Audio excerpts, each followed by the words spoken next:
Media Center at Bristol Motor Speedway following practice for the Bristol Bash. And we now get to chat with two drivers you saw on track earlier from the World of Outlaws NOS Energy Drink Sprint Car Series. We have David Gravel and Carson Macedo. And making his way up now, we also, from the World of Outlaws Case Construction Equipment Late Models, have four-time champion Josh Richards. So we'll just work our way through the drivers to get different perspectives from both the sprint car and late model sides. So jump in whenever you want. I'll try to work down the table and back though. So Josh, I know you just arrived, but yeah, sorry about that. No, you're good. I'm throwing you right in. I just would love to know what your experience was like on the track so far. The track's not bad. You know, it's definitely slower than last year. We came here, we were really fast last year and won the first night out, and came with that same package, and now it seems like we're definitely struggling a little bit, but I think they've done a great job with the dirt and trying to get it, you know, a little more racy, and it seems like it'll be a lot better for sure. Very nice. David, what are your thoughts so far? Yeah, I think it's somewhat similar. It seems like if you could roll the bottom real tight to the berm, it's definitely the fastest lane, but it looks like it's getting slick, and it's getting really, really tricky off the turn 4 as it got slicker, and it was really tough to hit the bottom in 3 and 4, so I think that'll promote good racing. But the track's smooth, it's getting wide, and I have no complaints. Carson, what are your thoughts? Yeah, I don't know if it's a whole lot different than last year. I feel like the banking is still, obviously it's really banked. And I just agree with David. I mean, I think, the bottom, it seems like if you can plug a lap right around, those bumps that are right next to the, the change in the banking and change in the surface, it's really quick, but it's really easy to get too low and grab your left front in one of those and shoot you across the track, or miss it with your right rear and go sliding across too. So, I don't know. I think that it's going to be technical. I do think it's going to put on good racing just because it is technical to hit the bottom, but rewarding when you can hit it right. And the top's going to be consistently better and easier to run for the most part. So we'll see. I feel like it's definitely going to be tricky. So Josh, you found victory lane here at Bristol before, and in your list of accomplishments, how special is that victory for you? It was really cool, to win the first time here, and Boom, my owner now helped us with that race, and I actually practiced his car early last year, and it helped us to get that win. We've definitely been struggling this year, but I can't thank all the sponsors, everybody enough. The team's been digging, and we've definitely been lacking. We're not where we want to be, but made some strides and got better towards the end of practice there, and looking forward to tomorrow. This is I was able to run a couple asphalt races here, and be able to come back on dirt and have success. This place is there's nothing like it in the world, so it's pretty cool to get to come here and hopefully we can come out on top.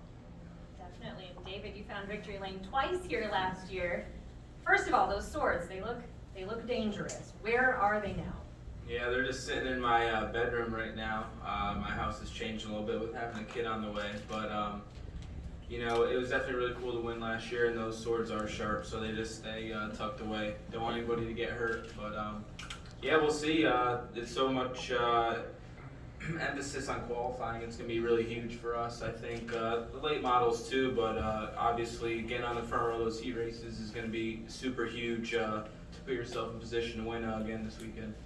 So when you approached last year though, did you approach each night differently, or did you use the strategy from night 1 for night 2? How did that work? Yeah, just luckily we just rode the momentum of having a lot of speed qualifying and qualifying first and second, and I think I drew the front row of the dash both nights, so it's kind of like you can't script stuff like that, and that doesn't happen very often when you're in the dash both nights and draw the front row. So, we're definitely going to have to earn everything we're going for this weekend. There's even though we don't have a lot of cars here, there's about 19 really good ones. So, you're definitely going to be fighting even for a top 10 here.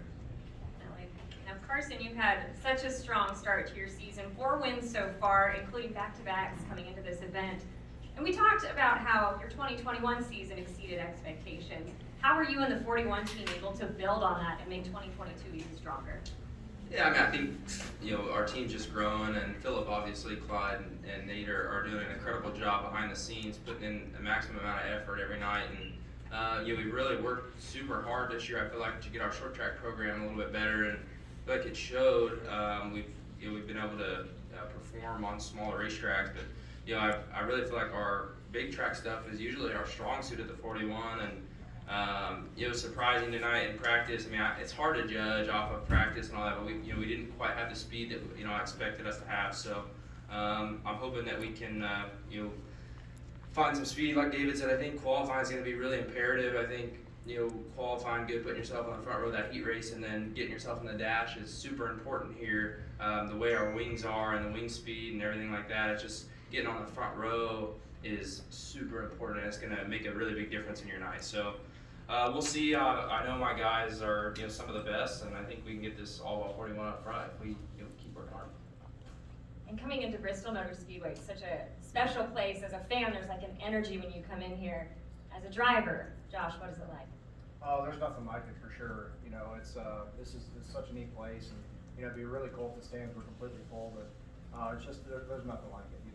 It's an honor to get to come here, and just glad we could make it. David, what is it like for you? Yeah, it's one of a kind. It's kind of in the middle of nowhere, and then you turn the corner around the hill, and there's this massive, coliseum, and it's, everything I think we thought of when we played the World of Outlaws Sprint Car game in 2002. Like, it was different. It was fast. You always watch the videos on YouTube, and it's just extremely unique. And I can only imagine what it's like here at a NASCAR race, at the night race. It must be a really, really cool atmosphere, and hopefully one day we could do something like that where we can pack the stands. I felt like last year we had a lot of momentum, but the COVID restrictions really hurt the attendance and limited us. So we'll see what we get here this weekend. But man, it must be like playing an NFL game here when it's packed, elbow to elbow. But it's really fast, and yeah, it's definitely an honor being here.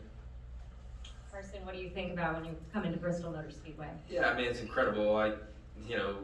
Racing anywhere that's such a nice facility like this, the Coliseum, the whole atmosphere, how everybody looks down on the racetrack is really cool. And even for us inside the pit area in the infield, to be able to look up and the big screen, levitating off the ground the way it is, and just, I mean, it's an amazing facility, there's no doubt. But as far as being on the racetrack, it's definitely different. I mean, there's so much banking in this place, so when you're in the middle of the corner with our wings, the way everything is, you can't really see. It's funny when Mike's telling us to go green on the practice session, you're trying to look for the guy in front of you to gauge space, and you can't even see him because the wing's just blocking all your vision. So it's very different, and I feel like the banking and the way it sucks you in to the corner in our race cars anyway is definitely greater than we feel at any other racetrack across the country. So the facility's amazing. I hope that they can pack the grandstands, and we can continue to grow and put on events like this. I think this is a huge step for the World of Outlaws racing at venues like this, and I hope that it continues to go this way and